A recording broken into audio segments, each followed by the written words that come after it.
Hello मेरे प्यारे प्यारे बच्चों।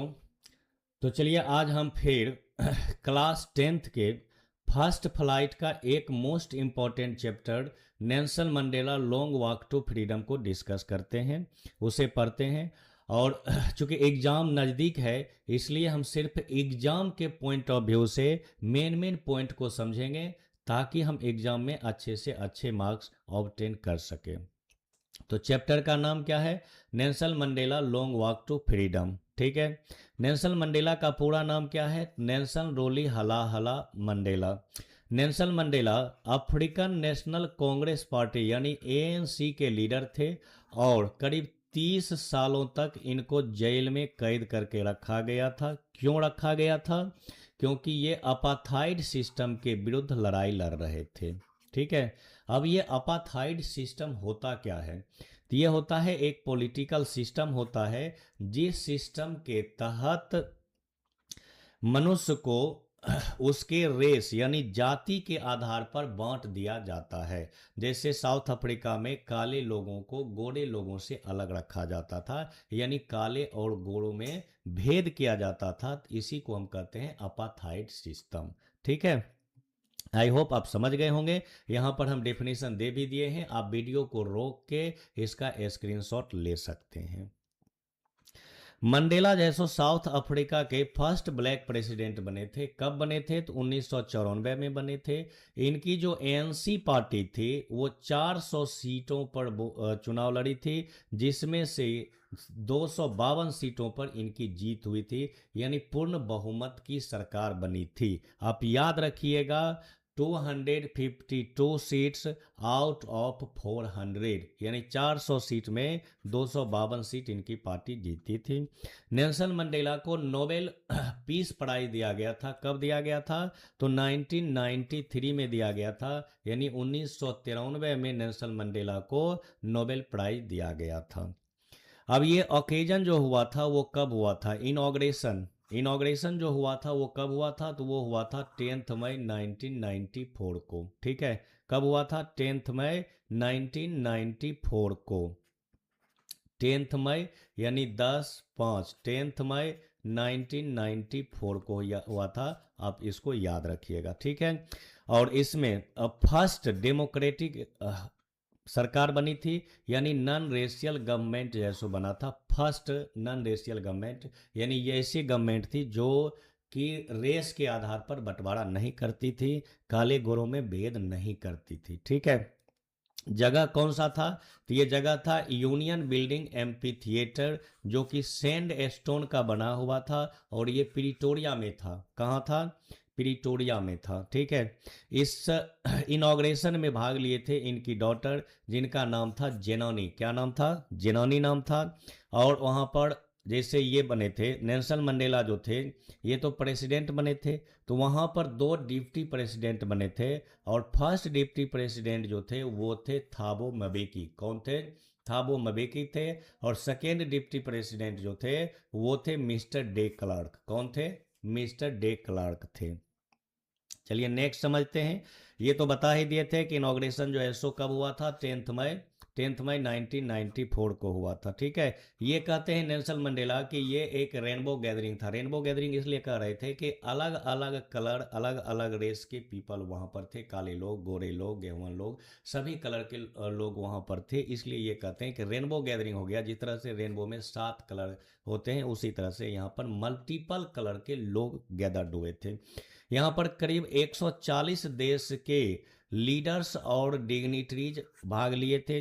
लीडर्स तो आप समझ ही रहे हैं, डिग्निटरीज होते हैं जो प्रतिनिधित्व करते हैं। ठीक है। जैसे मान के चलिए कि ऑस्ट्रेलिया के अगर प्रेसिडेंट नहीं आ सके तो उसके बदले वो अपने किसी प्रतिनिधि को वहाँ भेज देते हैं, तो इसी को डिग्निटरीज कहते हैं। तो 140 देश के डिग्निटरीज और लीडर जो थे वो वहाँ पर उपस्थित हुए थे। और करीब 1 लाख से ज़्यादा मेन, वीमेन और चिल्ड्रेन उसमें गैदर्ड हुए थे। आप याद रखिएगा, 1 लाख से ज़्यादा, 1 लाख से ज़्यादा जो है सो मेन, वीमेन और चिल्ड्रेन वहाँ पर गैदर्ड हुए थे। ठीक है। अब ये जैसो मिलिट्री लॉयल्टी के बारे में कहते हैं कि साउथ अफ्रीका के जेट्स जो थे वो भी इसमें पार्टिसिपेट हुए थे, और वहाँ के जो पुलिस जनरल थे वो भी इन्हें सैल्यूट किए थे। ये उसके बारे में कहते हैं कि जो पुलिस जनरल पहले इन्हें देखते ही अरेस्ट कर लेते थे, वो अभी इस समय इन्हें सैल्यूट कर रहे हैं। इसका मतलब है कि ये टाइम टू टाइम की बात होती है। तो यही कह रहे हैं कि अभी जो है सो ये मिलिट्री लॉयल्टी जो है सो डेमोक्रेसी के प्रति दिखा रहे हैं। ठीक है, अब ये चेब्रोन ऑफ इम्पाला जेट जो ये बता रहे हैं कि इम्पाला जेट जो अफ्रीकन जेट्स जो थे उसका नाम था इम्पाला जेट। ठीक है, तो वो इस इनॉग्रेशन में कुछ ट्रेल्स यानी धुआं जो है सो, जैसे कि आप देखते होंगे कि अपने इंडिया में भी जो है सो जब इंडिपेंडेंस डे होता है या फिर रिपब्लिक डे होता है, तो उसमें वो लोग जो है सो करतब जो दिखाते हैं, तो वही कर रहे हैं कि वो जो स्मोक, आप याद रखिएगा कि इम्पाला जेट्स जो स्मोक यानी धुआं छोड़ते थे वो किस कलर के थे, क्योंकि आपसे एग्जाम में पूछा जाएगा। तो वो थे ब्लैक, रेड, ग्रीन, ब्लू और गोल्ड कलर के थे। ठीक है, ये आपसे पूछा जाएगा कि वो किस कलर के थे, और ये सभी के सभी कलर से जब मिल जाते थे तो न्यू साउथ अफ्रीकन फ्लैग के कलर बन जाते थे। तो आप इसको याद रखिएगा, ब्लैक, रेड, ग्रीन, ब्लू और गोल्ड कलर के थे। ठीक है, चलिए नेक्स्ट पॉइंट को, नेक्स्ट इसके आयरनी को समझते हैं। ये कहते हैं कि कुछ सालों पहले सेम जनरल्स ऑफ पुलिस जो इन्हें अरेस्ट क्या करते थे, आज वो इन्हें क्या कर रहे हैं, सैल्यूट कर रहे हैं। ठीक है, और ये टू नेशनल एंथम्स का जिक्र करते हैं, यानी दो राष्ट्रगान का जिक्र करते हैं। तो एक राष्ट्रगान था एन कोसी सिकिलेल आई अफ्रीका, जो कि वहाँ व्हाइट पीपल के द्वारा गाया जाता था, और दूसरा था डी एस्टेम जो कि वहाँ ब्लैक पीपल के द्वारा गाया जाता था। और जो डी एस्टेम था जो ब्लैक पीपल के द्वारा गाया जाता था, वही वहाँ का सबसे ओल्ड एंथेम था। वही अपाथाइड के कंसेप्ट को हम समझते हैं। इसके बारे में नेल्सन मंडेला कहे थे कि ये एक एक्स्ट्रा ऑर्डिनरी ह्यूमन डिजास्टर है। डिजास्टर तो आप समझते होंगे, आपदा। तो ये कहे थे कि ये अपाथाइड सिस्टम जो था ये मेन मेड डिजास्टर था, यानी मेन मेड आपदा था, और ये एक्स्ट्रा ऑर्डिनरी ह्यूमन डिजास्टर था। ठीक है, और ये लॉन्ग लास्टिंग था, कई डिकेड्स, कई दशकों तक ये वहाँ पर रहा था। जैसा कि अपाथाइड का डेफिनेशन हम इससे पहले भी समझा चुके थे, अभी फिर हम आपको उसका डेफिनेशन समझा देते हैं कि पॉलिटिकल सिस्टम जो कि पीपल को सेपरेट करता है उसके जाति के आधार पर, उसके रेस के आधार पर, यानी कलर के आधार पर और जाति के आधार पर जो सेपरेट करता है। ठीक है, इस चैप्टर में कहा गया है कि यहाँ पर जैसो व्हाइट पीपल का सुप्रीमेसी था डिकेड्स से, मतलब बहुत कई दशकों से यहाँ पर जैसो व्हाइट सुप्रीमेसी था। ऐसे 300 साल करीब जैसो व्हाइट सुप्रीमेसी यहाँ पर रहा था। ठीक है, यानी रेशियल गवर्नमेंट रहा था, जिसमें कि डार्क स्किन्ड पीपल जो था उन पर अत्याचार किया जा रहा था, और ये सबसे हार्शेस्ट मोस्ट इनह्यूमन सोसाइटी थी। ठीक है, अब मंडेला जो है सो प्लेज करते हैं लोगों से, लोगों से जो है सो अपील करते हैं, लोगों को बताते हैं क्या।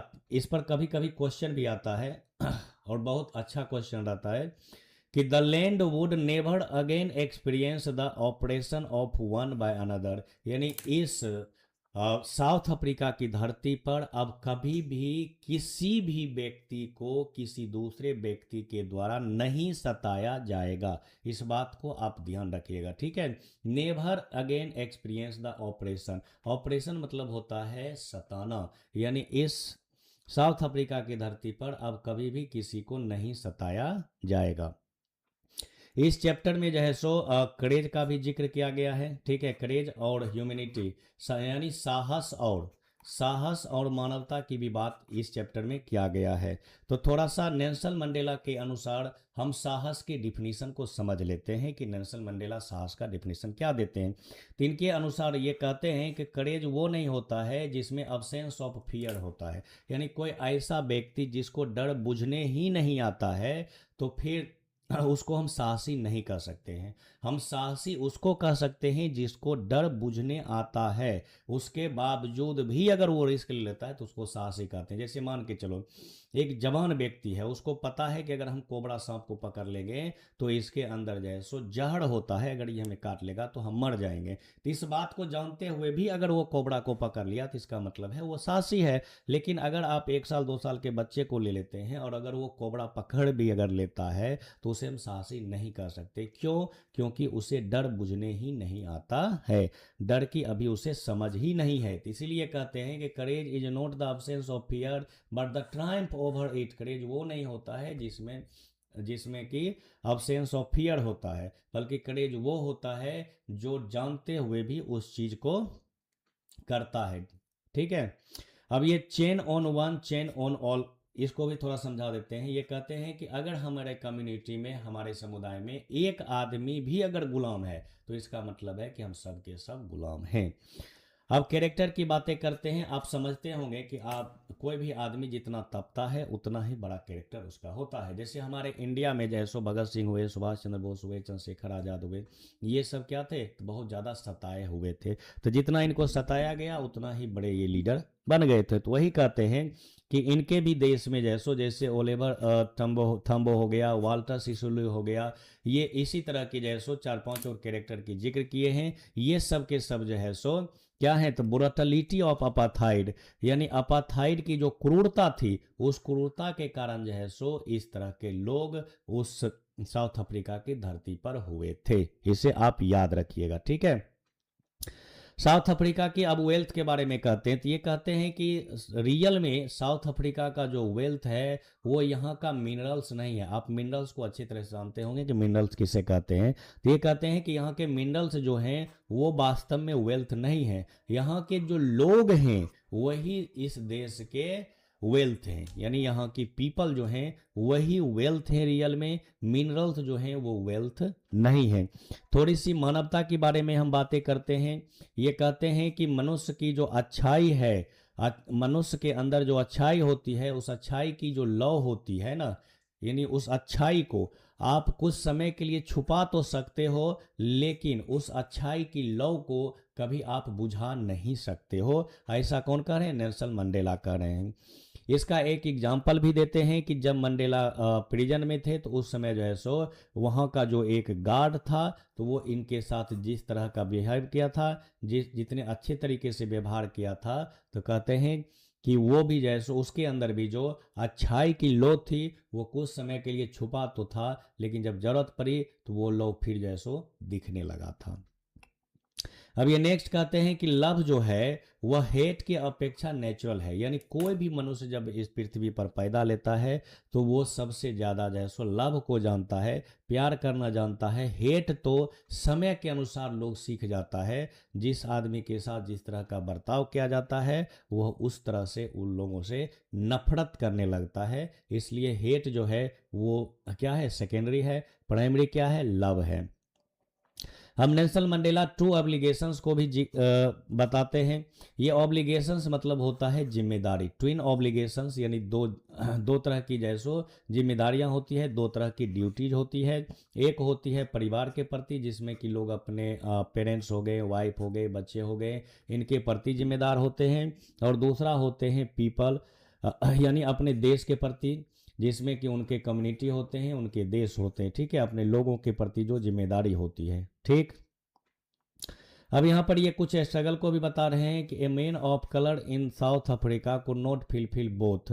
ठीक है, और ये कहते हैं कि जो कलर पीपल का मतलब हो गया यहाँ पर ब्लैक पीपल। तो जो ब्लैक पीपल हैं साउथ अफ्रीका के, जो ब्लैक पीपल थे, वो इससे पहले जैसो अपने इन दोनों जिम्मेदारियों को नहीं निभा पा रहे थे। क्यों नहीं निभा पा रहे थे? क्योंकि जब ये दोनों जिम्मेदारियों को निभाना चाह रहे थे तो या तो उन्हें जो है सो उनके लोगों से अलग कर दिया जाता था, या फिर उन्हें जो है सो उनके परिवार से अलग कर दिया जाता था, आइसोलेटेड कर दिया जाता था। यहाँ लिखा हुआ है attempting to serve his people meant being isolated. अगर कोई अपनी लोगों की सेवा करना चाहते थे, अपने परिवार के बारे में सोचते थे, तो उन्हें परिवार से अलग थलग कर दिया जाता था।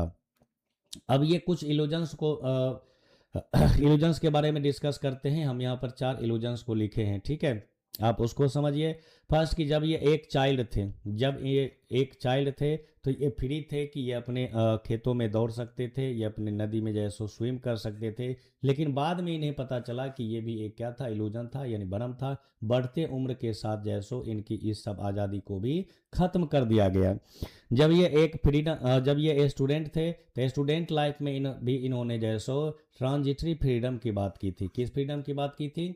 ट्रांजिटरी फ्रीडम की बात की थी। अब ट्रांजिटरी फ्रीडम क्या होता है? तो होता है ability to stay out at night, read what he pleased. यानी जब ये स्टूडेंट लाइफ में थे तो ये भी सोचते थे कि काश कि हम भी जैसो घर से बाहर रह सकते थे और हम भी जैसो अपनी मर्जी के अनुसार पढ़ सकते थे। लेकिन जब ये जब लेकिन इनका जैसो ये ट्रांजिटरी फ्रीडम जैसो कर्टेल्ड कर दिया गया, यानी ख़त्म कर दिया गया। ये अपनी मर्जी के अनुसार ना तो रात में कहीं रुक सकते थे और ना ही जो है सो अपनी मर्जी के अनुसार कोई चीज़ पढ़ सकते थे। इनके ये जो है सो कहते हैं ग्रेट हंगर। किस चीज़ के बारे में ग्रेट हंगर कहते हैं? कहते हैं every one who looked like him, जो भी व्यक्ति उनके तरह के थे, यानी काले लोग जो थे, उन सब के का जो फ्रीडम था उसको कर्टेल्ड कर दिया गया था, उनके फ्रीडम को ख़त्म कर दिया गया था और ये सब के सब गुलाम हो चुके थे। इंडिविजुअल फ्रीडम की बातें ये करते हैं, क्या कहते हैं कि वो कहे थे कि oppressor and oppressed are both prisoners. ठीक है, यानी जिसको आप सताते हैं, जिसको आप जेल में कैद करके रखे हुए हैं, वो तो वास्तव में जो है सो प्रिजनर है ही, लेकिन जो उसको कैद करके रखते हैं वो भी प्रिजनर ही होते हैं। क्यों? क्योंकि जब आप उसे कैद करके रखते हैं फिर उसे आपको भोजन पानी देना पड़ता है, उसकी रख रखाव करनी पड़ती है, उसका देख रेख करना पड़ता है। ठीक है, और वो आपसे उतना ही नफरत भी करता है। तो इसलिए जो है सो आप प्रिजनर होते हैं। किस चीज़ का? तो वही कहते हैं कि oppressor of hatred and prejudice का जैसो आप भी प्रिजनर हैं, यानी नफरत का प्रिजनर हैं। आप भी नफरत के शिकार होते हैं। आप जिसको बंद करके रखते हैं वो आपसे बहुत ज़्यादा नफरत करते हैं। तो इस चैप्टर में इतना ही आपको समझना था। आपके हेल्प के लिए कुछ वर्ड्स जिसकी आपके सबसे ज़्यादा ज़रूरत पड़ेगी एग्जाम में, उस वर्ड्स को हम यहाँ दे दिए हैं। एक अपार्थाइड आप समझ ही चुके हैं कि वो क्या होता है, रेशियल सेपरेशन होता है, एक ऐसा सिस्टम जिसमें कि जाति के अनुसार अलग कर दिया जाता है। इमेंसिपेशन हम बताए थे कि फ्रीडम फ्रॉम रिस्ट्रिक्शन, यानी रिस्ट्रिक्शन से आज़ाद हो जाना, जो बंधेज था उससे आज़ाद हो जाना। रीसाइलेंस हम आपको बता दिए थे, ability to deal with hardship and recover, यानी आपके पास एक ऐसी एबिलिटी जो जिसके तहत जैसो आप कठिनाइयों को भी पार कर सकते हैं। रिफाउंड बताए थे, डीप एंड स्ट्रॉन्ग, ठीक है, बहुत गहरा और बहुत मजबूत। रेनबो गैदरिंग के बारे में जो हम आपको बताए थे, तो beautiful coming together of various peoples. यहाँ पर पीपल्स का मतलब जैसे लोग नहीं है, पीपल्स का मतलब यहाँ पर राष्ट्रों है। ठीक है, तो अलग अलग देश, अलग अलग समुदाय के लोग जो वहाँ पर गैदर्ड हुए थे, तो वो सब क्या हो गए थे, अलग अलग कलर के जो थे, तो उन्हीं को ये कहा गया था rainbow gathering. I hope chapter अच्छे से कंप्लीट हो चुका है। अगर आपको इस चैप्टर का ऑब्जेक्टिव क्वेश्चन चाहिए तो हम आपको 50 ऑब्जेक्टिव क्वेश्चंस भी प्रोवाइड कर सकते हैं, बशर्ते आप कमेंट में लिख दीजिए यस प्रोवाइड 50 ऑब्जेक्टिव क्वेश्चंस। ठीक।